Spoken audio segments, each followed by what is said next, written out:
All right. Well, thank you very much, Pradeep. You know, it's nice to have ideas and things like this, and people have many ideas here, but to make them really happen takes great leadership. And so I really want to extend my appreciation to Pradeep for his actual role in trying to make these things happen, and also our Dean, David Brenner, because really, it really does start at the top and makes possible the activities that we are trying to do to affect changes in patients' lives.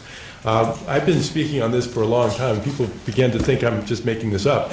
But the Center for Novel Therapeutics is a reality, and we're very excited about it. This is going to be in close proximity to the campus right across the street from the Morris Cancer Center. And the idea really is to promote personalized therapeutics through the research that's conducted here at UC San Diego, and try to marry that research from academia with the private sector. And this is going to be done in a shared space in a building called the Center for Novel Therapeutics. The location, of course, I mentioned, is just right across the street. It's in an area that is called the San Diego Science Research Park. And this is an area that is actually designated for this type of relationship, where the university can gain partnership with the private industry to commit things that will actually translate into improvements for diagnostics and therapies for patients with cancer and other serious diseases. Now, what we have is this academic industry collaboration. Intellectual property, as Pradeep has mentioned, is very important to the university. We have a lot of it, but I think to make it work and to add value, we have to put it to the test, and we have to then get it going through industry, which has the know-how and the expertise to develop these things and make them actually feasible for actual clinical trials and potentially for registration products. And I think by this collaboration, though, we can accelerate this process with the marriage of academic ideas and the industry action to put the muscle into these clinical developments. But it cannot be a one-way street, because we can learn from industry, and this collaboration goes round and goes both ways. And we think by having institutes such as the CNT in close proximity to the campus will be able to further these things, which is really epitomized by meetings such as this one here to try and bring industry and academia together. So what we have is a support facilities, clinical trial research, regulatory space, teleconference and meeting facilities, modular office space.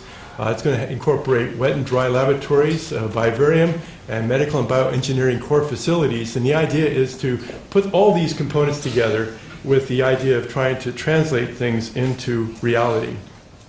The building is estimated to be 110,000 square feet, 3 stories.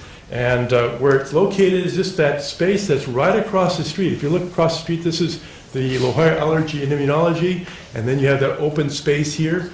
Now, this was back at our meeting last year, and so there was groundbreaking at that time, and it's been working steadily to progress, and the building's going up. Oops, sorry. I took it off. But no, we're, I think, on schedule and under budget, which is actually amazing, but I think it's planned for completion in the early part of next year.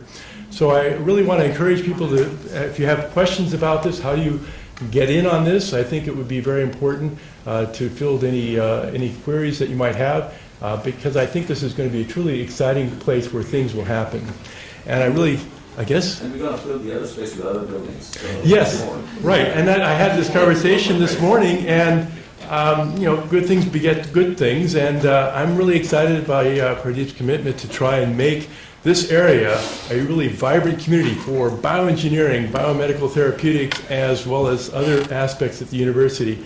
Really, the university has a great value to educate the young people in our society, but it also has value in developing ideas how to make today happen with a better tomorrow. So thank you very much for this, and I want to hand it back to Ida, and if there's questions, I'll be around all day. I also want to acknowledge Dennis Carson, who's here, who's been really instrumental in bringing this together. We've had a long-standing collaboration over many years, and it's been one of the great things in my career. So anyway, thank you very much.